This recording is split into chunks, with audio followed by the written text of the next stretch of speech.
Welcome to Pete's Property Podcast, brought to you by Buyers and hosted by Pete Wargent, buyer's agent, finance and real estate expert, and all-round property guru, plus published author. Join Pete for 30 minutes as he chats all things property with a new guest each week. Learn practical tips from the movers and shakers in the property industry and well-known personalities sharing their property journeys.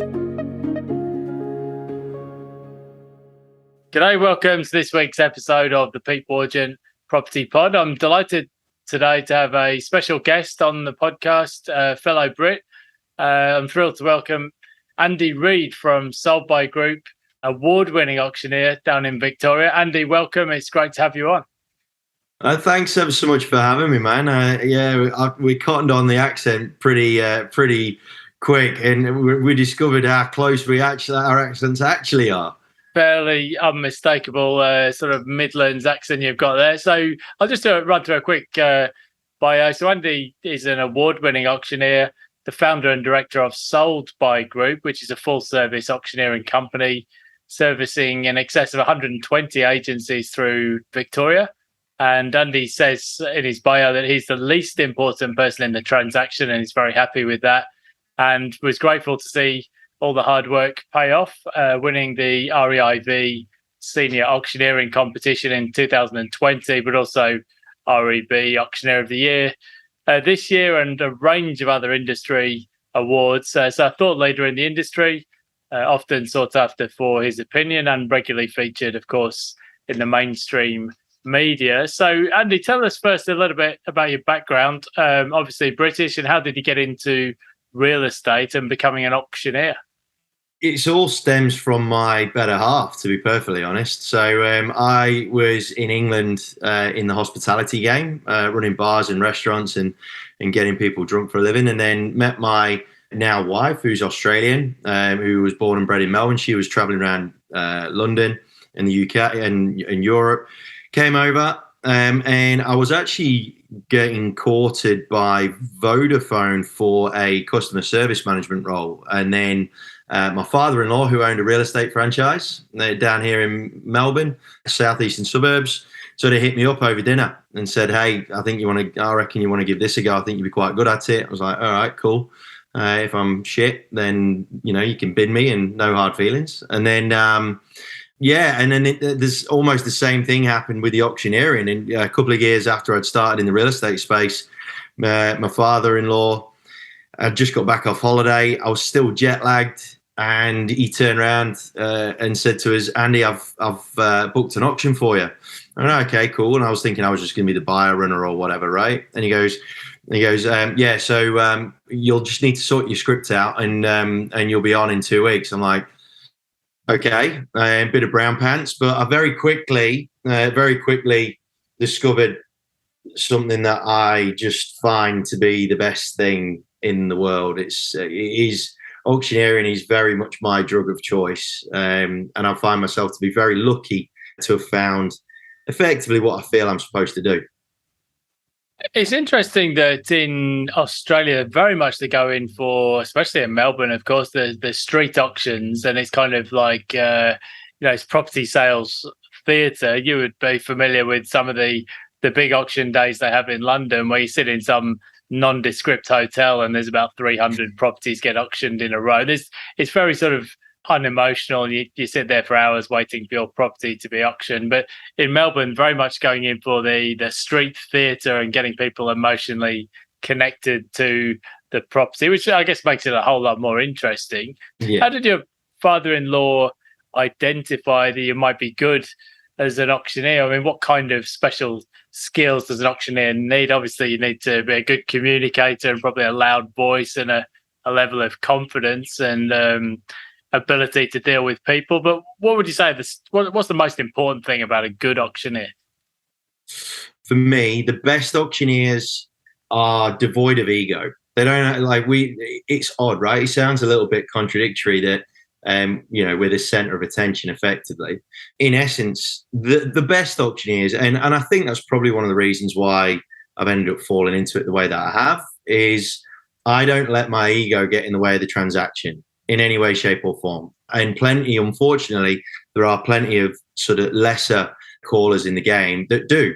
And it's not like we're like doormats in any way, shape, or form, because ultimately we have to be the authority. But at the same time, I think having a bit of a vulnerability and a humility allows you to connect better with people at scale. That's the big thing with auctioneering, right? We have to make, it's not a case of making one big connection with the crowd. It's making a whole series of small connections with a number of people at the same time, and then maintaining and building that relationship in a very short space of time while you're calling the gig. So my father-in-law, I don't know, to be honest. I'm not, but in terms of being in front of people, like public speaking and that sort of stuff, I'd done that a bit. I'd done some acting like when I was at school and all that sort of jazz. But I'm guessing he just thought, screw it, either I can't be bothered and Andy can do it, or no. But I'm pretty confident it was just because it's confidence. Like, if it's arrogance if you force it. And then if you're not forcing it, then if as long as you're comfortable in your own skin and you've done your homework, then there's nothing to be shy about, really. I guess, like a lot of things, the more you do it, the more confidence you build, because I guess you've seen every situation a few times. Then like anything in life, the first time you do it, it's probably a bit nerve-wracking, but once you've been doing it for a few years, it becomes what you do and second nature. Hey, I saw a video doing the rounds on Facebook this week, an auctioneer in Sydney called Tom Panos, and he said the market has cooled or fallen. Prices have fallen in some cases fairly significantly in Sydney, but he said in his view, we're very close to the bottom of the market. I saw that it was the old light up the switchboard, people saying this can't be true, and the usual blog post ridiculing him and so on. Now, you're based in Victoria. I'd be interested to get your insights. If buyers are looking to buy at auction right now, what's the market doing? And are you seeing any signs of the market bottoming out or any strength in buying, or do you think we're stuck in a downturn for now? Well, I'm at the coalface of the Melbourne auction scene every single weekend, but I'm actually plugged into every single state across Australia with the training side of what I do. And at the end of the day, I think making calls like that and saying that, the market's bottoming out and all that sort of stuff, when you consider the fact that there aren't really any statistics of any real validity based on everything that's gone on over the last couple of years, I think you're a bit nuts to think past the next couple of weeks, to be perfectly honest, when it comes to the economy. As soon as any economist reckons they got a hand on it, another curveball comes. The way I look at it in terms of the market is that in Melbourne, I've actually been calling it a very random market. I've not been saying that it's necessarily a downturn. I mean, yes, absolutely, it's calmed down in a big, big way, and buyers are more of a quality over quantity scenario. But the way I look, consider me an optimist, right? Maybe it's because I'm an optimist and I'm a cup half full kind of guy. One thing I will say about all of the noise that's gone on in the media and in the economy and the interest rate rises and supply chain logistics dramas and so on and so forth, the one thing I will say is that with all of that noise from the media telling buyers it's, the market's going down, cool off. If that's not putting some buyers off, then nothing will.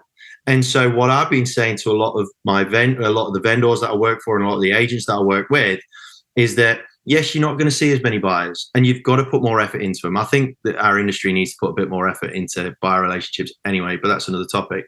But I think that you might only see two buyers at an auction, right? Two bidders at an auction. But those two bidders, if they're hearing all that noise and they're still there, then man, are they keen, right? They have got some serious motivation. And that, for me, is the way that you should be looking at it. It makes me laugh when agents or vendors, they get really worried because there's only one bidder registered or two bidders registered or whatever it is. I've only got one house to sell. I only need one of them. So unless the vendor's hiding one in the back pocket and hiding another set of keys to another house in the back pocket, then we only need one buyer. You could take the same property, auction it in one weekend, and it'll go like the clappers. You auction the same property the following weekend, like say, for example, if it never happened and you go the next week, nothing, and it might go to zero. And it's interesting what you say about like experience, saying that you've seen it all and you've seen all the different connotations and whatnot. This is the beautiful thing about what I do. And one of the things I love about it the most is 8 billion people on the planet, and they all act differently. They're all wired differently. So as much as you think you've got it sussed, there's always stuff to learn. And that's the cool thing about my job, because I deal in humans, not properties. I was looking at a graph this week of something that the ABS put out. It was a graph of the number of people arriving in Australia per month. And it went from, I think it was about 2.2 million in 2019, and it basically went to zero. And now it's back to 1.1 million or so and rebounding. I was just looking at this graph thinking the futility of trying to predict what's going to happen at the best of times, but particularly at the moment with all of the stuff that's been going on. We've had lockdowns. You mentioned all the disruptions to supply chains. And when people are making very specific forecasts about what's going to happen in a month or 6 months, it just underscores, as you said, that really you need to take a longer term view, because at the moment trying to predict what's going on is, well, it's all but impossible. Now, you do these auctions every week, right? So you don't get the same nerves, but we've got a lot of home buyers and property investors listening to this podcast. And for anyone buying a property, it's nerve-wracking at the best of times. But when you've got to go to an auction in front of potentially a crowd of people, they get very nervous. So I guess the best way to overcome nerves, if you're not going to get a buyer's agent to bid for you, is to be as well prepared as possible. Now, if you are there at an auction, what would you like a buyer to have done ideally before they turn up to bid on the property? Obviously, research on the property, done all the relevant paperwork and got a solicitor and so on. But what would you ideally recommend that somebody does before the auction day to make sure everything goes as smoothly as possible? Well, first things first, I've always said that the first auction that I'm not nervous for is the first one I'll screw up. There's always if you care, there's always going to be a couple of butterflies kicking around the tummy, right? And it's a sign that adrenaline's going to kick in, which is a good thing. With buyers, though, I think one of the best things that they can do, and this will help them to sort of bring some sort of equilibrium to the concerns and the adrenaline and all that sort of stuff, is if you've got time, go and experience a stack of auctions in person if you can. Like, just go and watch. Just go and immerse yourself in the energy and the environment and whatnot, because it is a different energy. And it is an incredibly unnerving time. It's interesting what you said about being in front of a crowd. A lot of the time, it's not the transaction that causes half as much of the nerves as just acting in front of a bunch of people. So we've got to acknowledge that. And I think if you can just go and immerse yourself in the crowd, feel the vibe, feel the energy, pay attention to some of the bidders as well, and then think about how you would feel and how you would act in those certain moments, right? I think that's really important, to do some visualization around how you would behave. If you can't get out to auctions for whatever reason, there is so many online now that's not even funny. There are so many auctions getting recorded, live streamed, all that sort of stuff on YouTube, Facebook, you name it, it's all there. There are auction streaming platforms that you can register to and then go and rewatch stuff and what have you. Watch as much content as you can of auctions. And even better, if there's a particular auction that so say for example, if you've seen a property that you really like, and it's in 3 weeks' time or 2 weeks' time or whatever, and you see the agent, check the agent out, go and try and find as many auctions videos of their specific auctions as you can, because you'll start to see patterns in how they work and how they operate, depending on how many attendees, how many registrations, all that sort of stuff, and get used to their vernacular. Because then if the auctioneer tries and throws you a curveball or tries to throw you a stock line, right, one from the repertoire, you're a lot better prepared for that. You say preparation is critical. You know, if you fail to prepare to fail. So that for me is huge. And I don't know if any or many buyers do that. And especially if you know which auctioneer it is, or if it's an agent, just call them up and say, who's going to be the auctioneer? Try and find some info on them. Try and find some content on them, and then you can get used to them, and then you can focus on the job at hand a little bit better. This is really good advice. I think, as you said, it doesn't matter how many auctions you do. I'm on the buy side normally, but it's the same principle. You still get the adrenaline. You mentioned that you did some acting at school. I think it's a bit the same, whether it's acting or public speaking or live radio, live TV. I think it's, if you do something regularly and practice it, one of the things I've noticed with public speaking is through the COVID lockdowns, people weren't doing it. And if you do something once a year, you still get very, very nervous. You start thinking, what if I have a coughing fit, or what if I need a drink of water, or what if the slides don't work? But if you're doing something every week, you start to realize, the world will keep turning, and I'll just deal with it just as you would in any situation. And I think probably the same applies to auctions. As you said, get out there, experience some, watch a few online. And I think just getting familiar with the pattern, the lingo, if nothing else, just to help you understand the rhythm of how it all works. Now, Andy, one of the things that people ask me about the mechanics, especially of auctions in Australia, a lot of people don't understand some of the mechanics. So things like, well, what is the reserve price? What does that mean in practice? What happens if the property gets passed in? And one of the questions people always ask me is, how do I know when a property is actually on the market, when it's definitely going to be sold? So if you've got a novice bidder who's never done it before, what would you say to them in terms of the actual mechanics of how the auction process runs? Obviously, there are slight nuances from state to state with regards to regulations and legislation and things like that. Separation of powers, being as it is over in Australia. So when it comes to certain mechanics, the things that you've really got to look out for in any state, obviously, when it goes on the market. And FYI, if you're not sure if it's on the market, for goodness sake, ask the auctioneer. Just ask them, okay? I know that sounds easy, but that's all it takes. And there's no harm in asking. I always say the only daft question is the one you don't ask. And you do get plenty of more seasoned bidders that will throw are we on the market, just to try and throw the auctioneer off, right? And to try and disrupt their flow. But if you're genuinely not sure, just ask. Any auctioneer worth their salt will be happy to let you know. And if they're grumpy and they let you know and they're just grumpy about it, well, it kind of means that they're probably nervous and they're covering some inadequacies anyway, to be honest. But yeah, so that if you're not sure about anything, bloody well ask. We're not playing with chump change here. We're playing with your future, your financial future.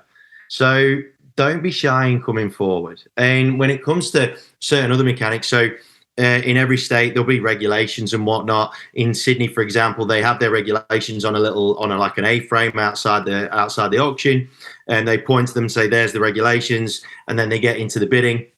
No, they get into the description and then they get into the bidding. In Victoria, we have to state the regulations, which is a bit of a ball ache, and it sort of differs slightly from state to state as to what those regulations are and are said. They call for an opening bid, and there's nothing stopping you from putting an opening bid wherever you want it to be. One common, simple mistake that gets made is when it comes to property pricing. So in Victoria, you've got a statement of information which has a regulated sort of quote range, and you've got different prices on, if an auction has got a price range, if it's like over $1 million or between $1 million and 1.1 or whatever it is, it doesn't mean that you have to start bidding at $1 million. You can start wherever you want. You start wherever you want. Now, if you take the mickey and try and go too low, then and you catch an auctioneer like me and you do that, then we will politely put you back in your box. Very politely, I may say.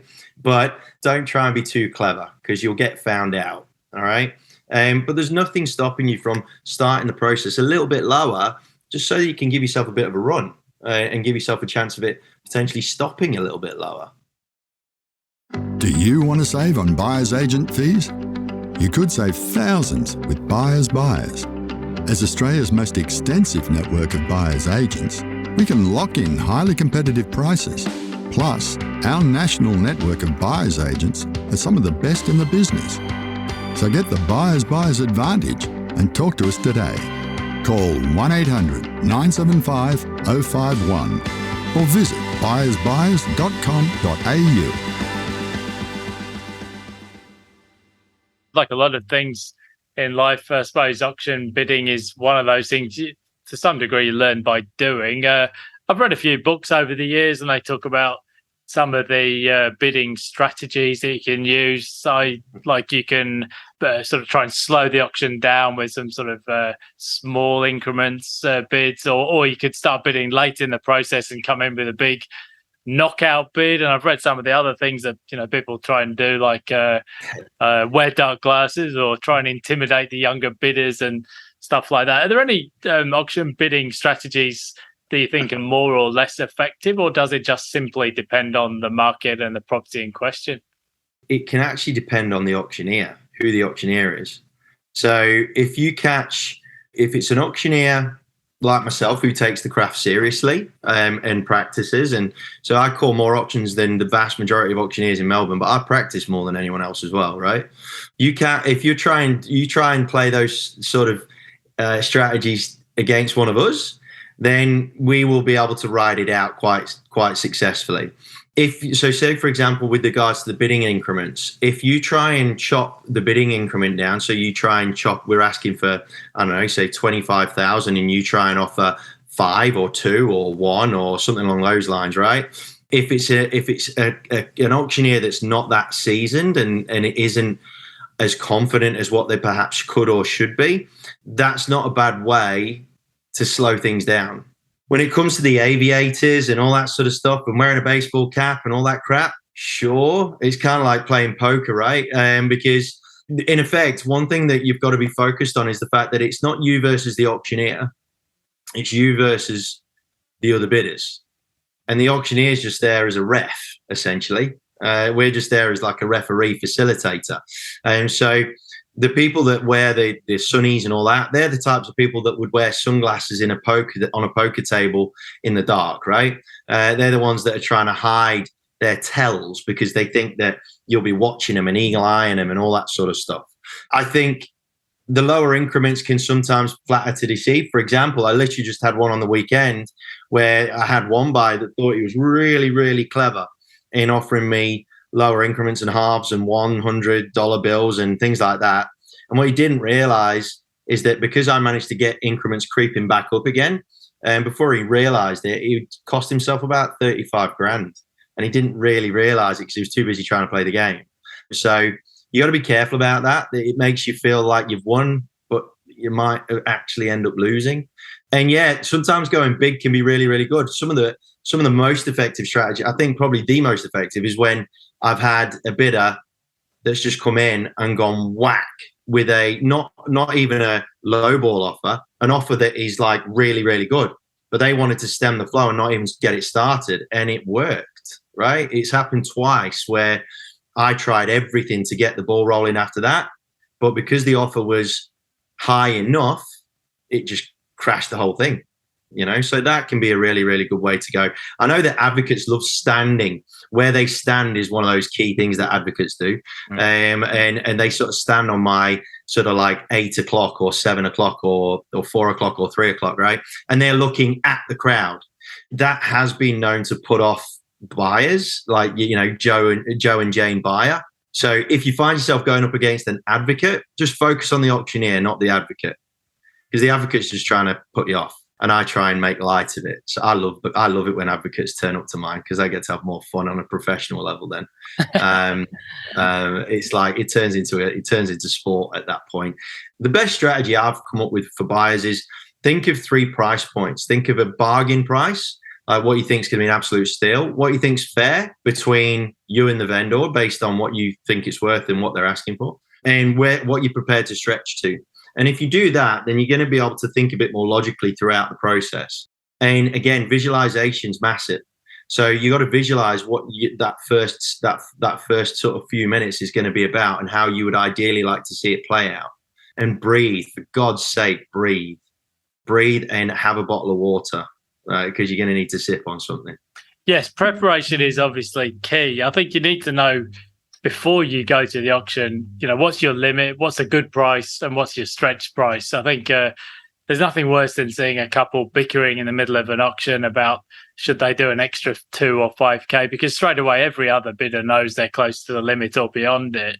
Now, you mentioned just before the concept of vendor bids, which I think most listeners would be familiar with, but on an obliquely related subject, I used to live years and years ago in Darwin. I remember chatting to a guy in the Ducks Nuts, as it was back in those days, and there was a guy telling me that he used to have a friend who used to say, oh, look, there weren't many bidders at an auction. They give him a 6-pack just to turn up and make a couple of random bids. Now, I don't believe everything I hear in the Ducks Nuts, and the Darwin market's been through a few ups and downs over the years. But look, we've all been to auctions where you're bidding against somebody else, and as soon as you stop bidding, the other bidding stops, and people start wondering, well, are there still dummy bidders in the market these days? And do you ever see sort of prohibited conduct, or is that sort of thing stamped out these days?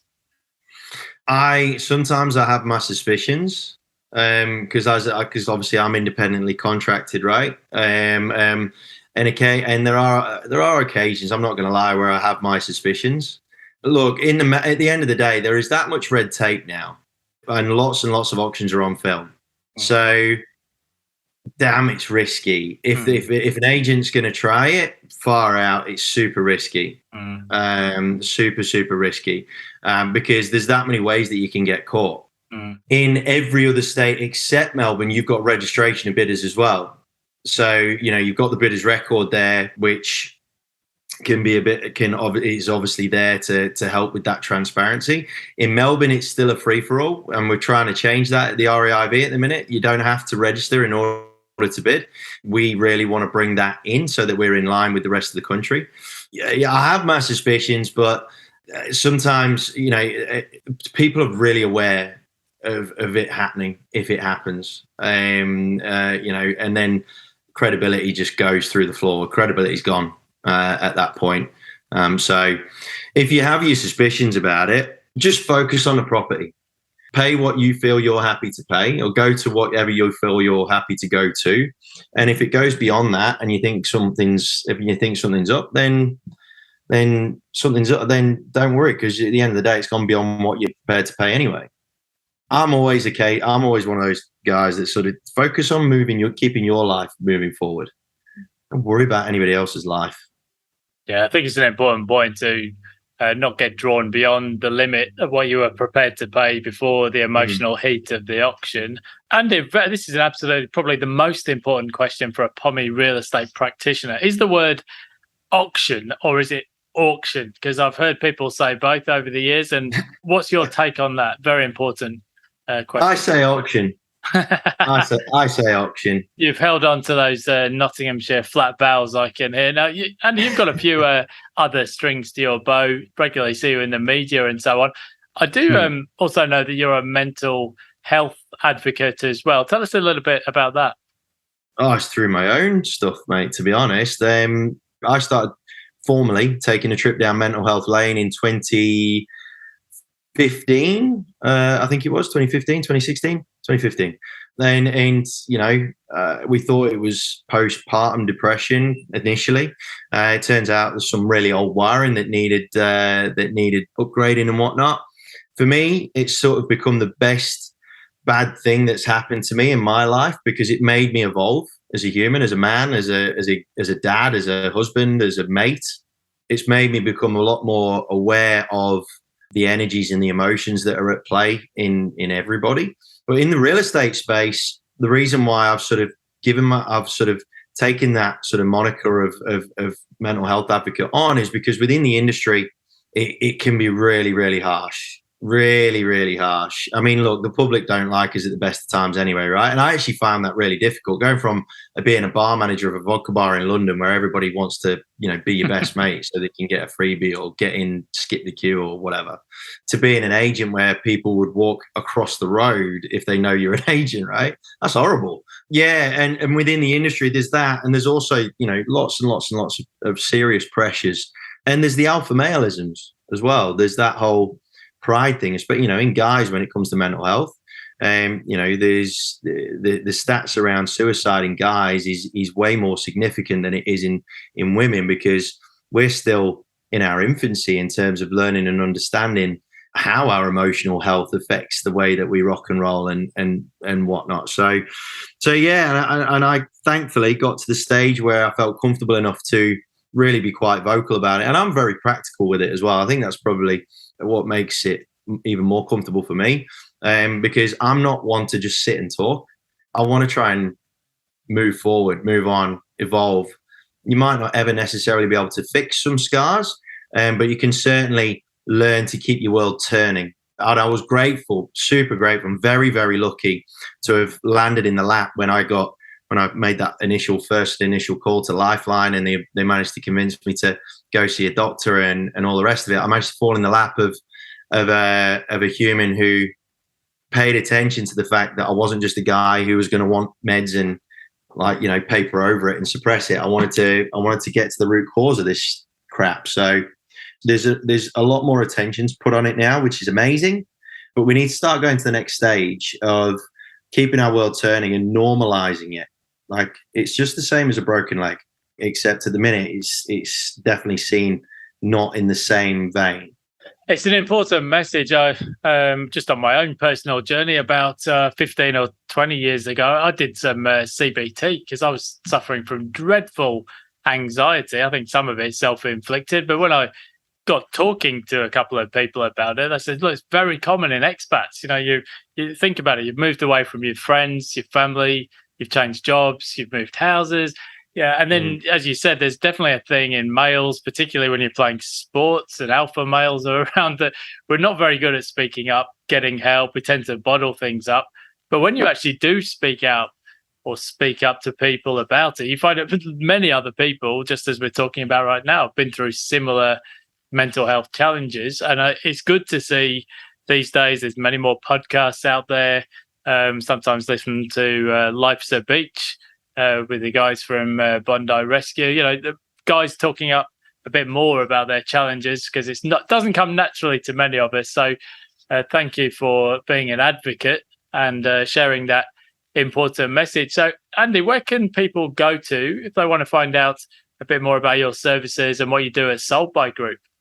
I'm a relatively easy guy to find, to be honest. You can find me on any of the major social media platforms, or so Instagram. I think it's _Andy_Reid_, or you can go to I have a website directly to myself, which is very simply andyreid.com.au, or our Sold by Group website, soldbygroup.com.au, where you can see auctioneering.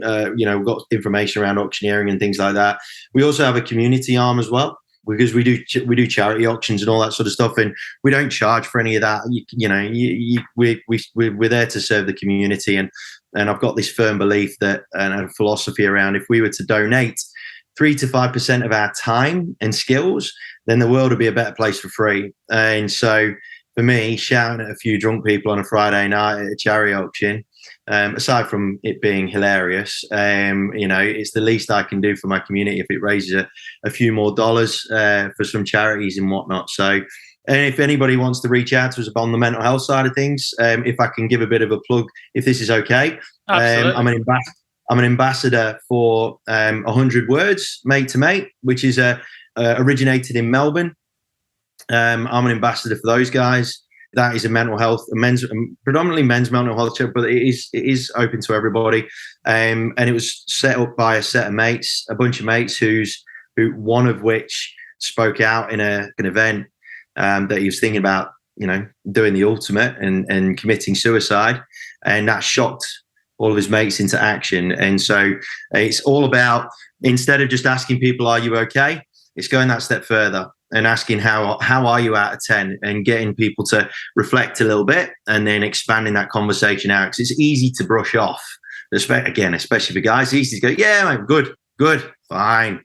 But the reality can be somewhat different. So so please, if anybody's listening to this and you're having any challenges or whatnot, please hit up the gang at 100words.org.au.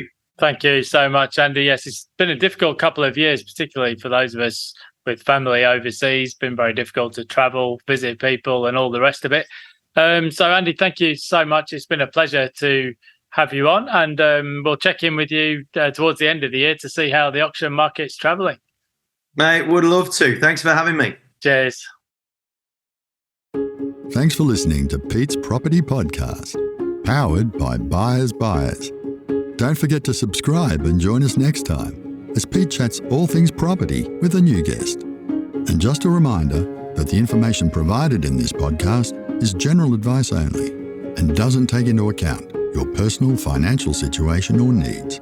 You should always consult a licensed professional to discuss your individual personal circumstances.